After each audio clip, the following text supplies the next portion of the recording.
everybody, Kent Marts here with Scott Roberts. Hey guys, We're Explore Scientific, and he's Santa Roberts. Santa Roberts, I was, but well, the holidays are now coming to a close, so. And but we still have lots of toys. we have lots of toys in the warehouse at the North Pole. Actually, after Christmas, historically, okay, and I don't know why this is, but historically, I've been in the business a long time.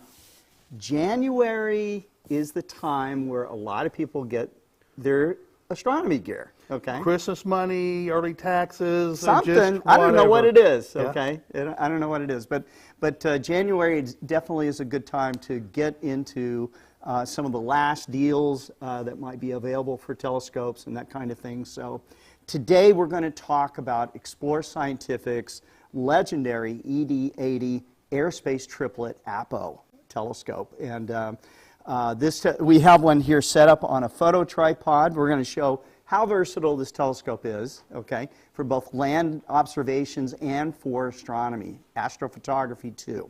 So why don't we go to, first off, let's look at some shots that have been done with the ED80 Apo. And we have photography of birds done by Sheldon Faworski. And I went to the space one. oh, you got the space one. Okay, well, this is cool. And astronomical objects like this are really, really amazing to look at and really show how a telescope can perform. Now, this was imaged. This is a 3.5-hour exposure, combined exposure, by a guy named Driving Cat. Okay, I don't know his real name, but a phenomenal image of M31. The Andromeda Galaxy, actually shot with the ED80. You'll see this online, and it's very, very cool. So, Which folder is the ED80 in the thumb drive? They're all ED80s, Paul. There's a bunch. yeah. There's a lot of bird photography, all shot. Just open one. Yeah. Yeah. Now, So let's talk about this. Is set up, Scott, yeah. for land viewing. This makes a great spotting scope. Right, right? it does. It does. And it's set up right now. We've got it set up on a photo tripod. So this actually has a special foot on it, a dovetail foot that will fit into our equatorial mount, which you're going to demonstrate. It'll fit into our alt-azimuth astronomical mount. It will fit on a camera tripod, both for American size tripod heads. 1/4 to 20. It's a 1/4 20 threaded European size. is like 3/8/16 to Yeah, I don't 10 know. or something. Right, but it takes either one. Right, So if you're right. from Europe or you got a European tripod or whatever, but this is just a phenomenal telescope, 80 millimeters of aperture. Okay, I took out a lens cell so you could actually see the lenses themselves. And it's a very high resolution. 3 pieces of glass. Yeah, that's right. So ED glass sandwiched between 2 other pieces of optical crown. And so that third piece of glass, Scott, what does that do for you at the eyepiece or with the camera? Well, it's a big effect. So when refractors were first made, okay, they were single lenses, okay? 1 piece of glass. 1 piece of glass, and to make a lens, what you do is you taper the edges, you leave the center wide, and it comes down to a taper again. And this is how magnifying glasses work, okay? But you can take a magnifying glass and hold it in front of a piece of paper and aim it like out at a window or something and actually see the image focusing. Right. And that distance from the lens to wherever it's coming to a focus, I don't know if we can show that here. Actually, I can see it, but it'll be 480 millimeters is what it'll be. That's exactly right. So that third piece of glass also keeps the light. It eliminates what's called chromatic aberration. That's right. And this was the thing that really bothered most astronomers in the early times. Okay, as the glass comes up to a taper at the edges, you have basically a prism, and so light's going to come through. It's going to separate the colors of light. Okay, I think they're beautiful rainbows. A lot of astronomers hate it, though. Okay, and I can see why. You want to see the real color, not a red or a blue fringe around it. So a very clever guy named Isaac Newton figured out that, hey, you are splitting up these different colors of light, and that all these different colors come together to make white light. Okay, and he proved that through some experiments. So he started working on reflector telescopes, and we'll talk about that another time. But the refractor, and this is a refracting telescope, the thing that's so great about it is that the entire lens surface, there's no secondary mirror diverting light off, okay? It's imaging with its entire surface, okay? And so you get surprisingly faint and deep with a refractor, okay, because it's so efficient, it's gathering light over its entire surface. It's also resolving fine details over its entire surface. But if you could fix that chromatic aberration, okay, then you've got a better image. And so the first thing that they did is put a second lens in there. A different kind of glass. Different kind of glass. So they have optical crown and flint glass, okay? And so they would use these two different pieces of glass to make the edges just as wide as the center. And so the back lens was kind of concave. The first lens is double convex, okay? A lot of complicated math here, trying to get that prism effect back to white light. Trying to get it. But you could only, with two lenses, you can only get two colors of light. You still got to let the third color go, okay? And so by adding a third lens on here, okay, and you could add a fourth or fifth lens if you wanted to, but a third lens takes it a long ways to getting all three colors to focus at the same time. And when you do that, that is called apochromatic. So extra piece of glass, extra math, extra grinding, adds a little bit more expense. Sure. And it's an exotic piece of glass. Yeah, it's an extra low. It's not fluorite, but it is a special glass called extra low dispersion glass, and that's where ED comes from. And the effect of it is, it doesn't absolutely get rid of chromatic aberration. What it does is it minimizes it so much it's really not noticeable. That's right. That's right. And if you add a fourth piece of glass or a fifth piece of glass, much more money, much more expense. Yeah, right. Really exotic stuff. Yeah, this stuff, these kinds of optics are expensive, okay?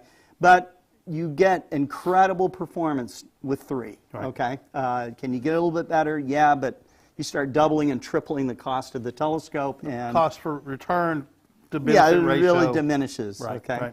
But anyhow, so with an ED80 telescope like this, we've outfitted it. This is... We're gonna open one out of the box so you can see how, you know, when you get one, how it's all going to go together. But there's really no assembly. The telescope already has its focuser attached to it. We just so we could show it. We'll hold this just in case something goes something goes crazy. So we could show. We showed the Explore Scientific reflex sight, okay, which is a great finder to use on this. Okay, it is sold without a finder. All right. It also has a finder foot up here that has either uses the Explorer, sort of like an upside down T Explorer, and Meade have the same foot on their proprietary finders, or the Mini Vixen style that we just had on there. This one uses either one. So if you happen to have a finder scope already, almost guaranteed it's going to fit on one here. of the two styles is going to work. Right, exactly. So that's good. If we spin this around, you're going to see that the focuser is 2-speed. Okay, so you got a coarse focus, and then you got a real fine focus. It's a 10-to-1.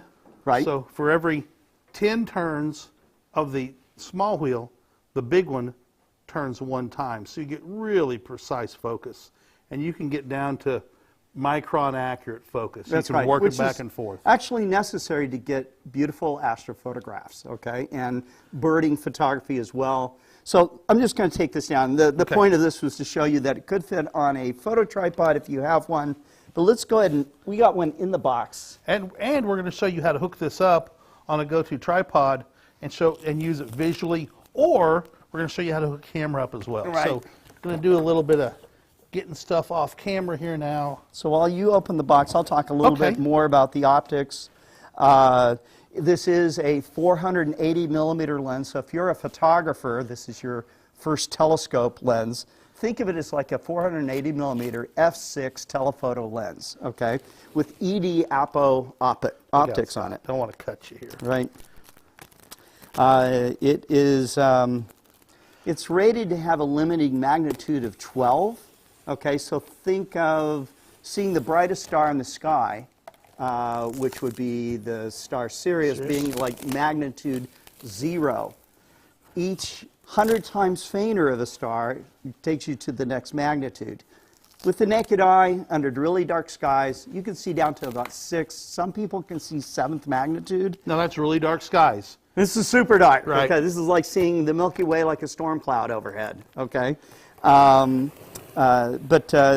this will take you down to magnitude 12. Okay, and in astrophotography, if you keep imaging, you can blow way past magnitude 12. Right. So the telescope comes in a really robust shipper box, very stout cardboard, and inside is another box made out of the same kind of cardboard.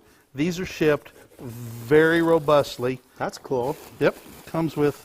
So we have a little sleeve to protect your telescope. And let's chunk that over there. And so it comes packed in the box with some foam. It comes wrapped up, as you can see, in this bag. Now, a lot of people miss this. Here's a piece of foam, and they miss the fact there's a couple of things hidden right there. Extension tubes, and you're going to need these. And they'll call and say, I don't have any extension tubes. Yes, you do. Look and they'll come back and go, oh, yeah, I did. Or they'll say, really? I've already thrown that away. Don't throw that away. Don't throw anything away. always keep your telescope boxes, because if you ever have to utilize our free collimation service, you're going to have to buy a box and padding from us to send it back. Or if you want to ship this thing to your friend or on your vacation. You can ship it to Hawaii, to the hotel, whatever, exactly. right? Yeah, you can see how small the box is. So keep your telescope boxes. I understand wanting to throw a lot of boxes away, but this is a box you really need to keep. So we'll pull this out of here. And you want to grab that telescope there while I get this off. There's a registration card in there too. Yep. So you're going to want to register the telescope so that you get your warranty and all the rest of it from Explore Scientific. So every telescope you get, Essential Series on up, is going to look like the box has been opened. It's going to have extra tape on it. That's because it has been opened, because our quality control department opens every Essential Series, FCD 100 telescopes, our Dobsonian telescopes, not the first light. We open them up, we clean them, we check the focuser, make sure it's working, we collimate it, we clean the glass, and then we put it back in this plastic bag. That's right. Now, dust is everywhere. We can't get them. Dust is everywhere. As soon as we start putting them back in and it slides on this plastic bag, it charges up with a static charge, and dust is going to suck up on that glass. So there's always going to be some dust when you get a telescope. That's right. It's just going to happen. We're not NASA. Even if you were NASA, eventually dust is going to hit it. I was reading about meteoric dust, that falls from the sky, and every year the Earth gains so many more tons of material out there from outer space, Right. And I would bet a certain percentage of the dust that actually is on your telescope could be meteoric. So, one of these days we're going to go up on the roof, Scott, when it's nice. Yeah. And use a super magnet, use a rare earth magnet. Sure. And we're going to go mine meteorite dust, iron meteorite dust off the roof of this building. We'll do that live We'll on have to TV. shoot a full video live of us on doing TV. that. So I've unwrapped it here, and you can see it comes wrapped in some nice tissue paper. And interestingly, we have some telescopes that are carbon fiber, right? And so I've had people call and go, I didn't get a carbon fiber telescope, I ordered one. So yeah, you got one. And what's it say on the box? And they'll say, no, it's a white telescope. And what they can see is that white paper I just took off. And they've opened the box, and they see the white tissue paper, and it's so nicely wrapped.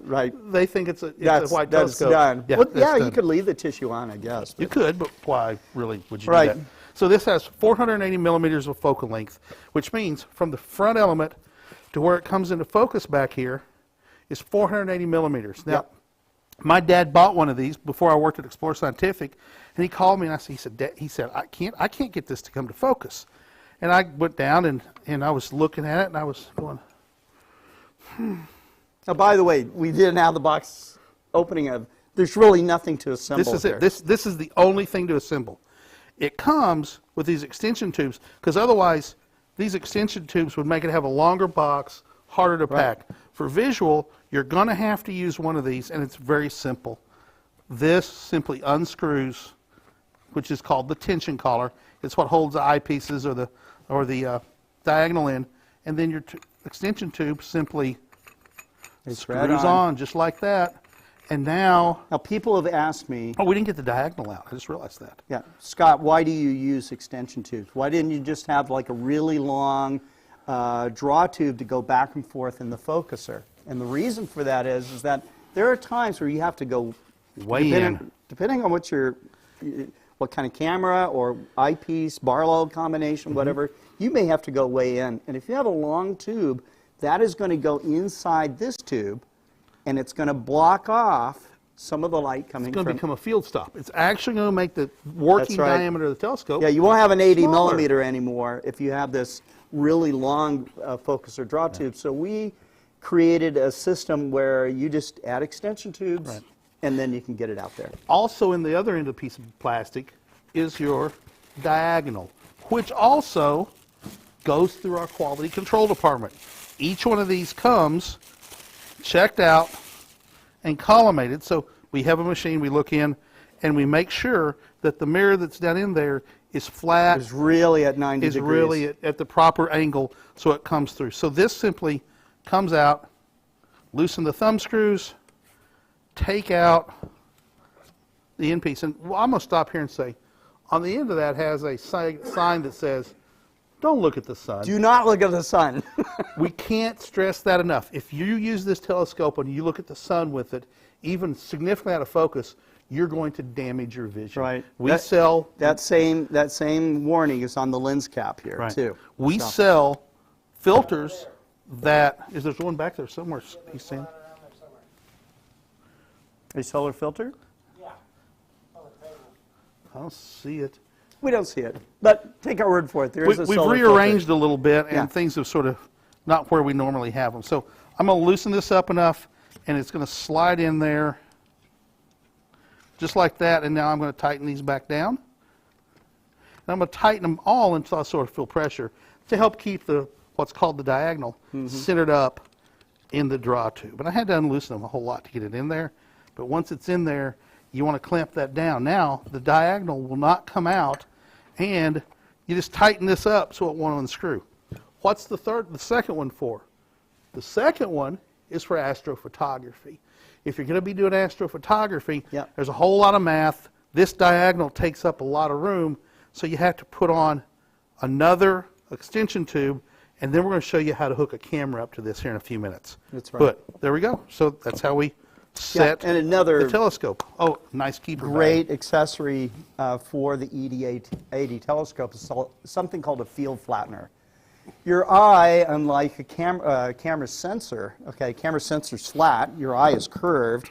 So telescopes, astronomical telescopes, unless they are designed only for astrophotography, are typically designed to have a slightly curved field, and this is totally normal.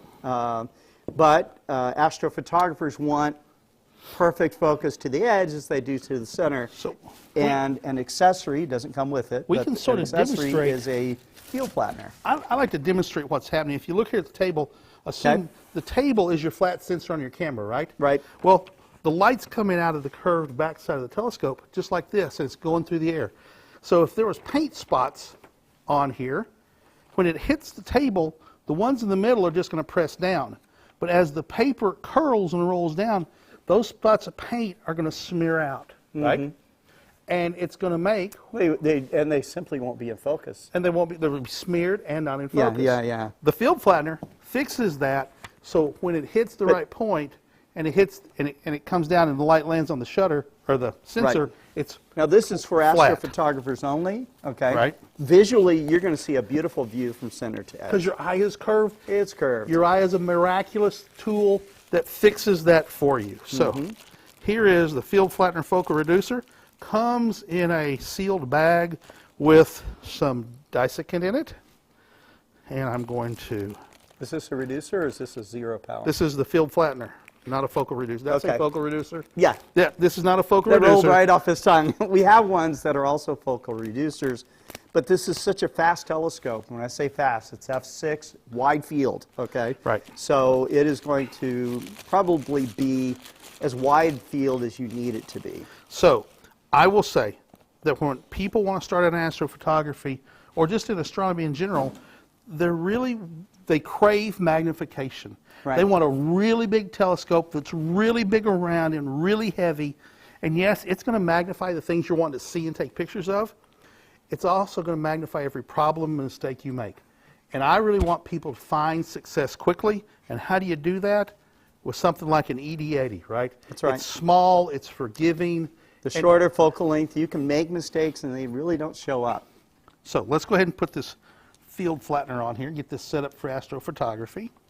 And I'm going to need that other extension tube. That I'll take off the lens caps here.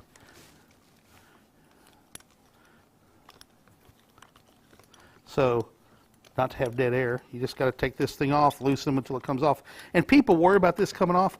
You've seen just now how much I've turned these. Come off easily. They don't That's right. just come off. So, once again, we're going to remove the tension collar, and I'm going to hang on to the field flattener, and I'm just going to spin this off. It's lefty loosey, righty tighty, standard thread. Excuse me. And screw this on, put the tension collar back on, and of course we want to make sure these are tight. We don't want to go super gorilla on them because you're going to mash the threads. Yeah, the tighter you go, you can actually cross thread it. We've actually had people that have sent them in that were so tight, Yeah. they couldn't get them apart, Yeah, and we had to use strap wrenches, and I think there was one or two sets we could not get them apart. So you want them tight, but you don't want to over tighten them. So now, scoot this over a little bit. Yep. And here it is. It's got a barrel just like the diagonal did, right? Just like an eyepiece does. Simply goes in there. And when I feel a little pressure on the tension collar, because I want to try and keep that centered up in that tube, right? And I just sort of keep tightening them down until I get it tight. And how do I know it's tight? It won't move anymore, right? No more wiggle. That's right. Good and tight. No more wiggle. Now then, let's turn this up on this end so it's a little bit easier to see. That's a threaded ring right there. Yep. Okay? You want to hold? I just fear of that falling over. So we have a camera. Whoa. Okay. No. And look, you can get started. If you have a digital camera right now, you can get started. You don't have to buy a new camera. You just have to buy a field flattener and a way to connect the camera to the field flattener. So what am I going to do?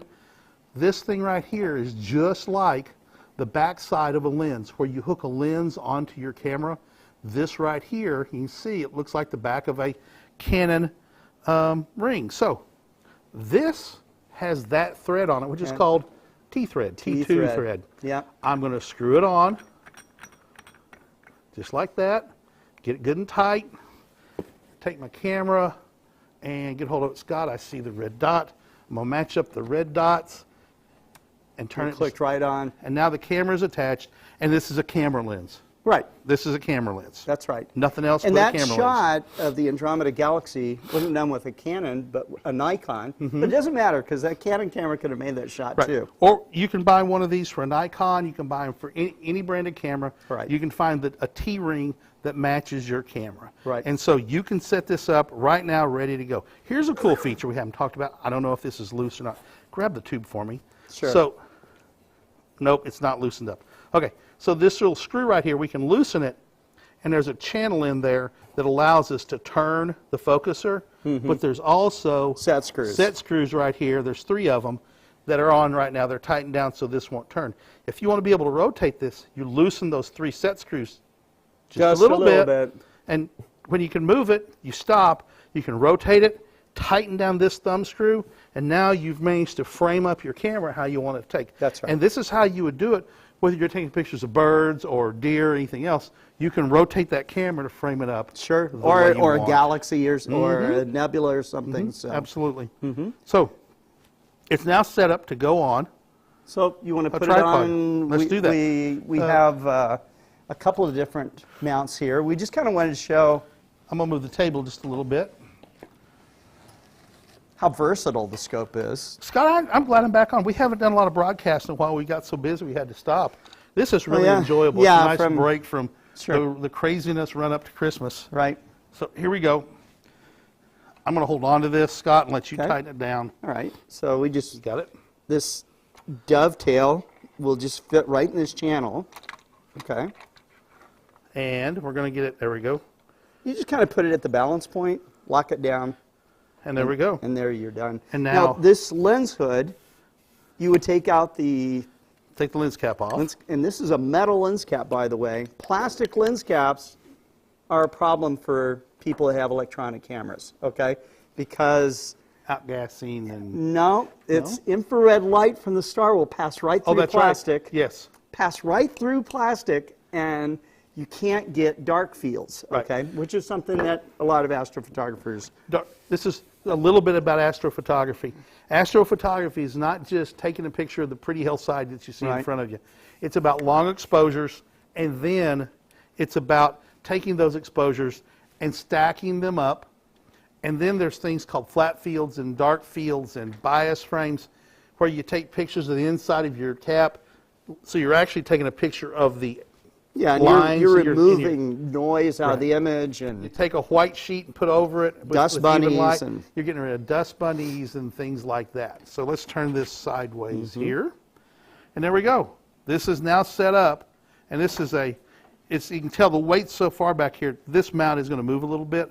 There's a nut right in there. You can simply tighten down and make it so it won't yeah, move. Right. or you could slide this a little bit further forward, Or which we can do. Yeah, there's ways, all sorts of ways. You don't want to get too far forward, but Yeah, There I you go. think you're gonna have to let go. there we go. There we go. There we go. So then we're balanced. Right. So now you simply looked in the camera, excuse me, and you can focus on whatever your subject is. Like some of these birds we're getting ready to see pictures of, right? Mm-hmm. So literally taken with an ED80 and a field flattener and a camera. Here's some pictures of birds. That looks like a Baltimore Oriole right there. Yeah, let's talk a Fantastic little, picture. also a little bit about how Sheldon captures such sharp images. It starts with the optics, okay? But Sheldon also, he does zone focusing, where he is focused at a point where he knows birds are going to go, okay? Right. This is He studies where they like to land, Right. and then points his camera there, right? That's right. There's branches he'll take and cut off limbs to create little branches to create a perch for them. Okay. And so his preparation for this picture starts long before he goes click and takes the picture. He plans where the birds are going to be, focuses on that stick, and when the bird lands there, he's not swinging around going click, click, click, click. He's going click, click, click right there. He waits for the birds. And he even in frames those them. photographs, you can see the structure of the feather, you can see the variation in the colors. You don't see any chromatic aberration, okay? You're not seeing like a glow of blue or yellow or green around these birds. Look at that. It is just perfectly In American focused. grosbeak. All the colors are So, perfectly lined up. and when they're dead sharp, the detail this camera system yields Yeah. is spectacular. We can blow these up and literally see the little hairs, well, not hairs on the tongue, but the little barbs on the just tongue. tiny details. You can can't see do that here in amazing this details. video, but if you actually had the real images, you would be stunned to see how much detail But there's there. you can see this tongue sticking out of that hummingbird right now. Yeah. Right? Right. Just beautiful It's a pictures. great shot, too, Yeah. right? Hummingbirds are hard to take pictures of because their wings beat so fast, and stopping that blur takes a super high shutter speed, and you have to be, I'm sure there's a feeder just off to the left of that picture. Yeah. But he's flying. He's midair flying. He's not like perched down. So Look at that. That's a blow up, I think, that one of the pictures we just saw. Yeah. Just fantastic. Look at the parts of the feathers that you can see. Right. Just fantastic work by Sheldon.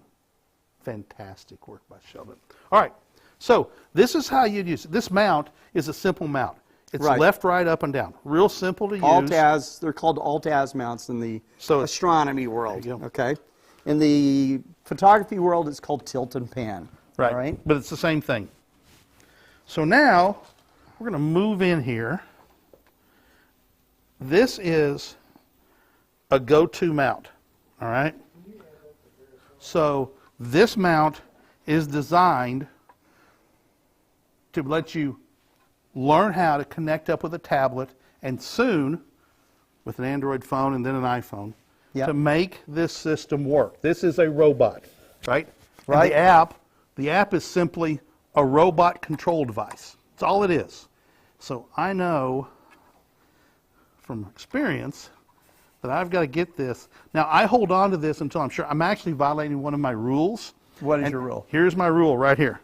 When you're putting a telescope on a tripod, you always want to stand right here. So if something happens and it starts just to kind fall, of comes up against your chest, as right? opposed to, imagine what might happen if I let go of this, and you're doing something. And I have seen and people do this. You're doing something, and you think, oh, I need to get my hat, the sun's in my eyes. You let go of the telescope and reach for your hat, and now Somebody your hands you pride hot and joy. cocoa Yeah, on your- your pride and joy is now on the parking lot. So I'm going to slide this as far forward as I can get it because we have to balance it, right? Right.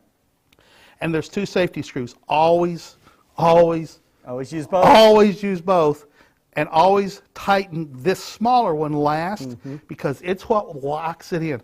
I always stand right here. Now, another tip that I'll pass along here, the counterweight should be all the way down, okay? Yes. All the way down. On to the bottom. mount. On the mount. Before you ever do it, because if your counterweight's on here or your telescope's heavy and they're up here, and the lock or clutch, depending on your mount system, what's the heaviest thing? And this rotates, right? This thing turns. What's the heaviest thing on your telescope now, on your mount now? telescope. Yes, the telescope one. Gravity will do her deed. Yes, it and will. Suddenly your telescope slams into right here and can cause damage. Slams into right there, knocks it out of balance, and the whole thing can Right, tip can over tip onto over. the ground. The other thing is, on all of these mounts, there's a little knob down here that Yeah, always... just spin it around so that Yeah. you can show that. Yeah, and we'll pull these up a little bit. There you go. Yeah. This is called safety nut or a toe saver because, Toe saver. Yes. because if that's not there and you have the mount right here and we'll say it's over here like this, Yeah. and somebody accidentally bumps one of these lock rings and it's going to fall down and you're going to have, in this case, 2.2 pounds laying square on your toe. Right. That's going to hurt. That will hurt. But when you have a 10-pound counterweight do it, You're going to the hospital. you're probably going to the hospital. Your night will be over with. Yes, Okay. that's So right. it's on this mount. Balancing becomes an issue. A lot of people get really maddening trying to get it in perfect balance. It doesn't have to be in perfect balance because these stepper motors, and we'll talk about those in a minute, these stepper motors and the system is robust enough to overcome sometimes some pretty serious imbalance. But I'm going to show you real quick how we're going to balance this. I'm going to unlock, I'm going to loosen the clutch, it's not a lock, and I'm going to come over here, and we can see that telescope is a little heavy. Now we know that we have to add a counterweight to this. We just happen to have an extra counterweight.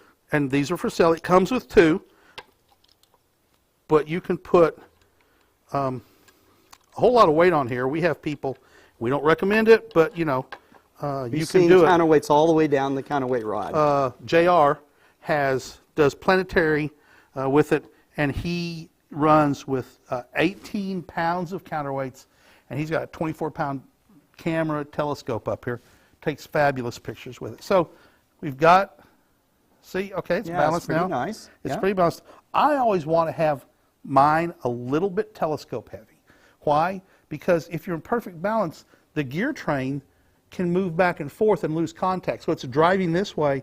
If it loses contact, Preload those gears. so I'm preloading the gear. So how do I do it? I go just a little bit camera heavy, right? So I'm going to call that good. Now I'm going to spin this around this way, lock the clutch. I'm going to open the other clutch, and this is where it's going to be a little bit hairy because it's camera heavy, right? Well, we can't go any farther forward because this foot is only so long. I'm going to say we're good to go. Why?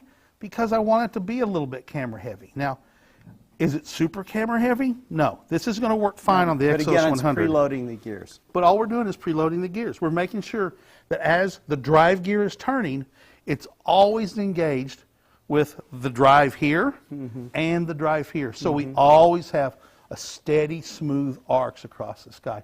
So Scott, why don't you talk about right ascension and declination a little bit? Okay. So imagine the Earth. All of us are familiar with longitude and latitude lines on the Earth, okay?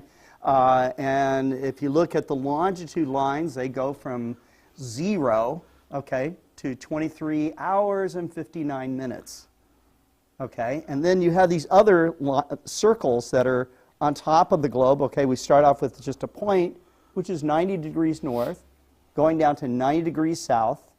And then these circles get wider and wider until we get to the center of our planet. The equator. The equator, that is 0 degrees latitude, okay?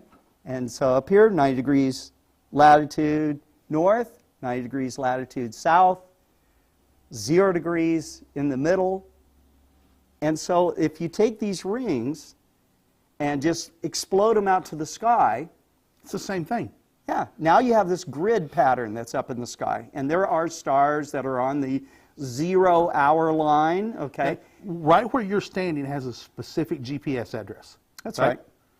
The same thing up in the sky has That's a right. specific spot, just like this. So is they were longitude able and to latitude. give every celestial object, every star, a celestial address, okay? But it's not called latitude and longitude anymore. It's called right ascension and declination, and I'll tell you why, okay? Because as this is controlling an east-west movement, okay? And stars, just like the sun, just like the moon, stars rise off the east and ascend to the right, okay? Right ascension, all right? That's where that comes from. The other movement, or the other position in the sky is declination. When you're pointed right at 90 degrees north, okay? If you point this way or you point that way, you're declining away from the pole. And that's why it's called declination.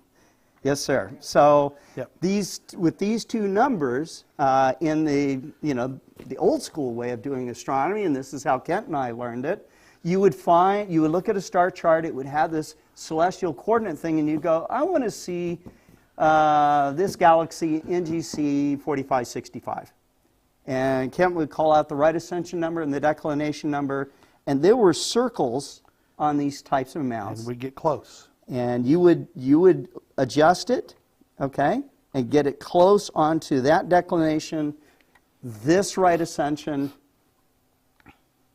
And if you did a good job in polar alignment, it's in the eyepiece. It's in the eyepiece. If it's not, you start fine-tuning it. Now, real quick, Kevin O'Neill, actually, Beverly Solinsky, I couldn't read the last name. She said, lovely, with an exclamation point. Thank you. We like to think it's lovely, too. Right. Also, Kevin O'Neill says, which go-to mount? Kevin, this is the IEXOS 100 go-to tracker mount, okay? Right. So now we don't need those setting circles anymore, okay? It's all done by computer. And the computer allows us to it takes information of our longitude and latitude, our time on Earth, okay, where you are locally, and then it asks you to polar align it and aim it at 1 or 2 bright stars. And once you've done that, this thing's locked and loaded, ready to go, not only for visual work, but for astrophotography. So let's talk about polar alignment just real quick. Sure. This right here is called the polar axis. It parallels the axis of the Earth, right? The Earth spins on an axis, and this is going to point in the northern hemisphere. This is going to point to north, true north, and in the southern hemisphere, it's going to point to the south celestial pole, true south. That's right. Okay? So there's a latitude right here. We're at 36 degrees north latitude, so we've set this for 36 degrees north. Now, for this to work right and the computer to know where to go, the mount where to go, you've got to have it level in declination and right ascension pointing at Polaris. This is called the home position. Correct. So I have an iPad. We have an app called Explore Stars. You can find it on Android and iPad, or the iStore, the App Store. Boy, couldn't get it. And so, come on, unlock. And the super secret password, don't tell anybody, is 00003 on this device. And so I'm already hooked up. I'm already actually hooked up because we've hooked up to a whole bunch of different tablets and that remembers it. I'm hooked up already with my Wi-Fi. The mount has a Wi-Fi board in it. It's sending out a signal just like your home router does. Yeah. The iPad sees it. We hook up to it just like you hook up your iPad or your tablet or your phone to the tablet or to the Wi-Fi at your home. We're hooking up here. Right now, the app runs on an Android tablet or an iPad, a Windows tablet, a Windows desktop or laptop computer. Soon, we're going to have an app for Android smartphones, and then an iPhone will follow at some point in the future. But here's how it works. It's really simple. I'm going to hit the home button. I'm going to launch Explore Stars. Well, actually, I'm going to make sure Explore Stars is not running in the background. If it's running in the background, sometimes it has trouble. So I just hit the home button twice. I'm going to flick it and make it go away. Now I'm going to launch Explore Stars. And it comes up with the virtual compass or joystick. And there you can see it. Let me get it here where I move it. And right there you can see it moving, right? So the tablet is telling the computer motors in here, the servo motors, there's a question. You know, the servo motors. What's the name of the application for the iPad? It's called Explore Stars. Explore Stars. And it won't say Explore Scientific as the owner, it'll say Dan Dickerson, because he was the guy that wrote it. Yeah. So it'll be part of the open go-to community. Don't freak out because it doesn't say Explore Stars. He wrote it as part of the open go-to community. So this is user developed. Okay. Right. So one of our users developed this. We provide everyone the code, what's ES command language, Explore Scientific command language, and anybody can write a program to make this work. Right? That's right. And that's what Dan did. So now I'm going to assume I've got a perfect polar alignment. And so I'm just going to go to the catalog, and I'm going to hit, can't see it probably, I'm going to hit solar. Yeah. The catalog has pictures, which is kind of cool. Can you see that? Deep sky objects, planets. Yeah, you can see that. That kind of thing. So I'm going to hit... hit... information about it. And information. I'm going to hit slew to. And now I've got this set up, so I also have to hit go to. And off it goes. Now the tablet is telling the mount how to turn. And the micro stepper motors in there are counting micro steps. And it knows it's 3,812 turns this way and 2,461,000 that way. And it goes to the proper spot. Now, I have literally had perfect polar alignments before and done this in public, and it go dead on. Lucky, right? Okay, there's skill involved, but it's always nice to have it actually work really well. Sometimes I struggle to get it to work, but it's a skill. When I go fishing, Scott... Well, that's polar alignment, though. That's polar alignment. When I go fishing, Scott, I sometimes struggle to catch fish. Do you? I do. You don't, like, land a bass? Not every cast. Not trout. even. Some days, I don't even catch any fish. I fish all day. You know, so it's a hobby. The more you do it, you better That's get not going to at happen to you here, okay? So you're going to be able to adjust this mount and nail everything in the sky. So, yeah, you're going to be able to, you know, it's a skill you develop. So we're pointing at the sun right now and knowing what time it is and where the sun is, this is pretty darn close right now. Yeah, right? that's right. If it's not, it's real simple. Now we're pointing at the sun, which means we have a solar safe filter and we have a solar safe filter on our finder scope. How I do it is I just look at the shadow it casts on the ground and I move the mount. And this is a solar safe filter. Yeah. So it'll go just like that on the front. Yeah. We can't do it because and the only thing you can see with this thing on is the sun. That's you can't see anything else.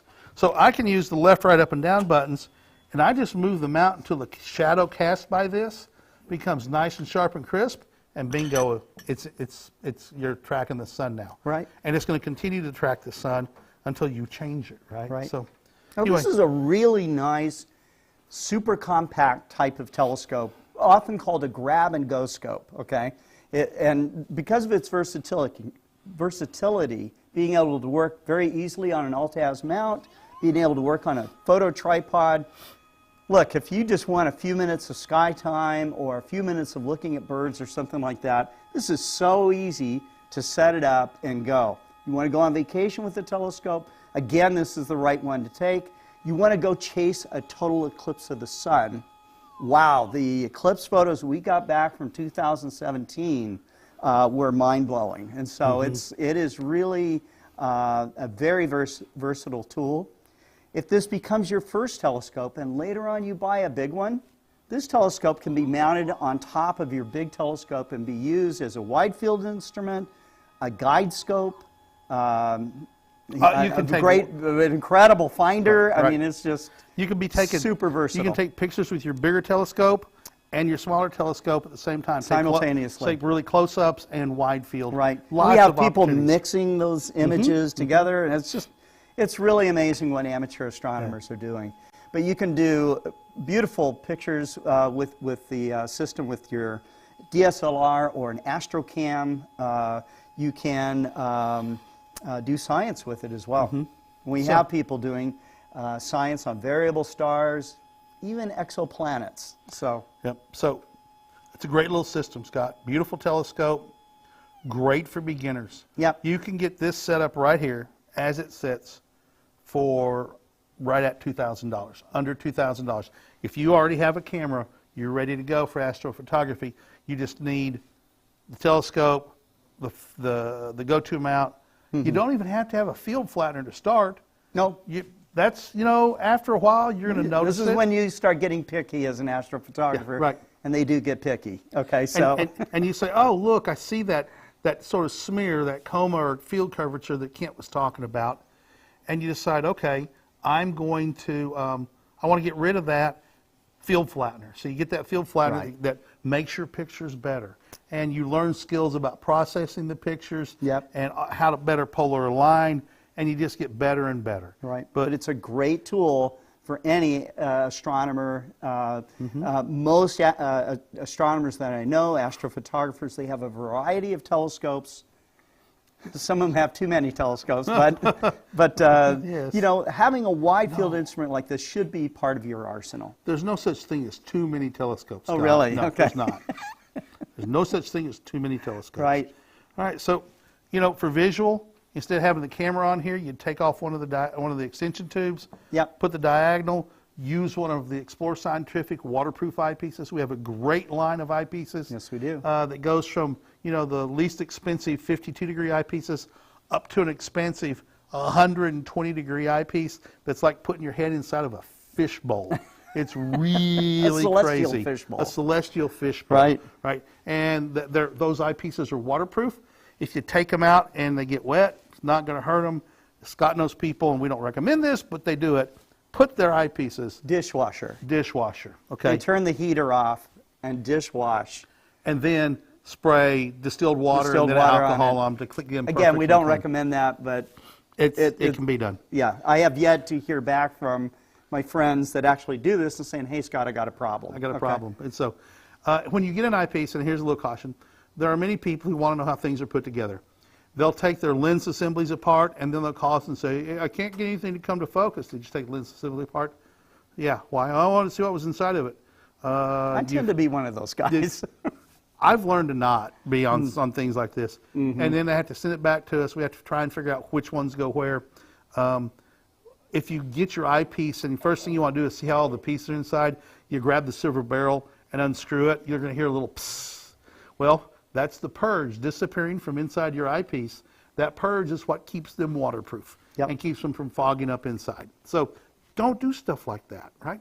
If you're curious about it, call. We'll show you an eyepiece that's been cut in half to show you what's inside. That's right. And we'll show it to you. It's no it's secret. not as much fun as tearing it apart. No, it's true, but then it doesn't work. Then sometimes that costs you. Okay, right. so. Right. What else are we going to talk about, Scott? Well, look, when you get a telescope like this and you get into astronomy, we do recommend that you get into an astronomy club. Absolutely. Right? You start, I was talking to a amateur astrophotographer today, and we were talking about science that you could do as an amateur astronomer. And she said, Scott, professionals only get a certain amount of time on a telescope. A pro has to submit observing time. Months and years in advance. Sometimes, okay. And so, and if it turns out that your particular time slot is not good, unless you've made some sort of incredible arrangement you could lose, it clouds up, you could lose because you get bumped by the next guy in line. So, but amateur astronomers always have their gear and can observe and collect data at any time. So professionals have learned to work with the amateurs to collect data, sometimes on a 24-hour basis if they need it. Okay, right. So now it's daytime wherever such and such observatory is, where the professional is. Okay, but on the other side of the planet it's dark. Somewhere on the planet it's clear. Okay. And if they've got this army of amateur astronomers collecting data, even if it's with a small scope like this, they can get the dimming of a star. They can get the dimming of... Prove exoplanets or all sorts of... Asteroids, all kinds of stuff. It's really amazing, and there are groups out there that can help support that. So, and it doesn't take long just to do a Google search for astronomy club in your area, or doing citizen science with professional astronomers. Scott, I had a customer a couple of weeks ago, and he has a MacCas 127. We won't talk about a telescope. A Maxitov Cassegrain telescope, 125 inches in diameter. And, he was having a little bit of trouble, talking about collimation and stuff. Technical term, don't matter. And I said, where do you live on Long Island, right? And I said, you need to find an astronomy club. And he says, I don't know if there is one. So I really... They are everywhere. I Googled, to turn a noun into a verb, I Googled astronomy clubs on Long Island. I said, oh, see, here's one. It meets at this college. And he was real quiet. And he said... This was his college? That's 2 miles from my house. Right? Right. Yeah, he has a group of people, have the same interest he does, the same skills. They meet once a month. Yeah. They can help you with lots and lots of problems. And man, you will get 10 times more enjoyment because you're going to make new friends. You're going to learn new skills from these people who have been at it for years.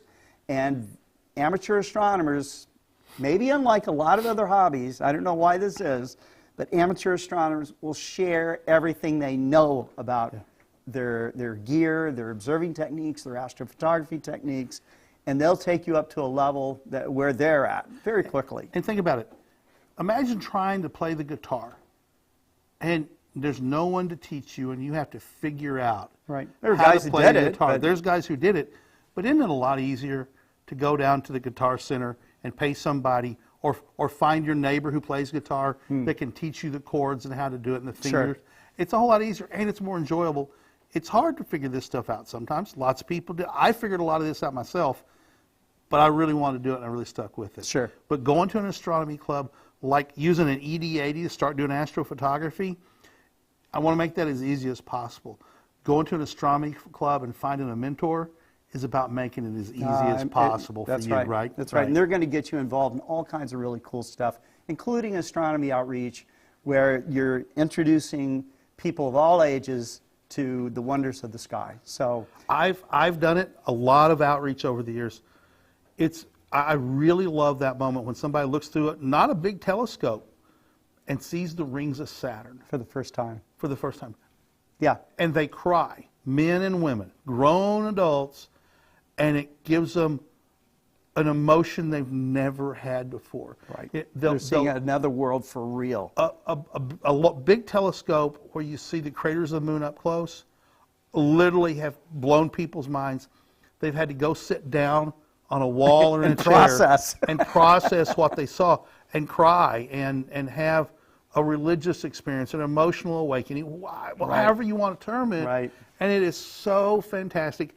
You have 150 or 200 people look through your telescope, there's going to be somebody that gets really emotional about it. Sure. And it's generally the moon and Saturn. Right. Jupiter, never really done. Thank God not everybody cries, but... I think it'd be awesome if they did. There'd be a whole lot more astronomers if every one of them cried when they saw Saturn. Maybe. So. But anyways, it's great for you to get out there, to experience the peace of observing the universe, to learn more, get those gears turning.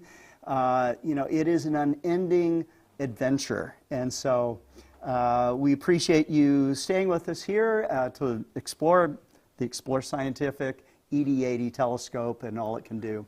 Thanks very much, and we'll be back with more out-of-the-box experiences.